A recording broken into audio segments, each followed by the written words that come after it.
صحابہ کرام نبی کریم صلی اللہ علیہ وآلہ وسلم کے ساتھ رمضان میں سفر کیا کرتے تھے۔ سفر میں بہت سے روزے سے ہوتے اور بہت سے بے روزہ ہوتے، لیکن روزے دار بے روزہ دار پر اور بے روزہ دار روزے دار پر کسی قسم کی عیب جوئی نہیں کیا کرتے تھے۔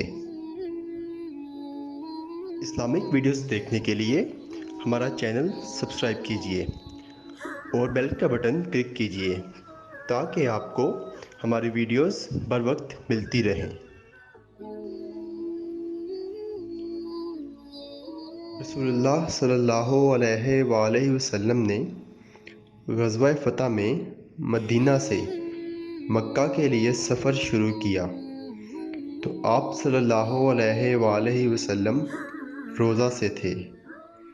جب آپ اسفان پہنچے تو پانی منگوایا اور اسے اپنے ہاتھ سے منہ تک اٹھایا تاکہ لوگ دیکھ لیں۔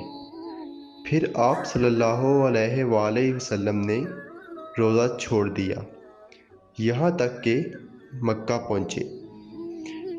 ابن عباس رضی اللہ عنہ کہا کرتے تھے کہ رسول اللہ صلی اللہ علیہ وآلہ وسلم نے سفر میں روزہ رکھا بھی اور نہیں بھی رکھا، اس لیے جس کا جی چاہے روزہ رکھے اور جس کا جی چاہے نہ رکھے۔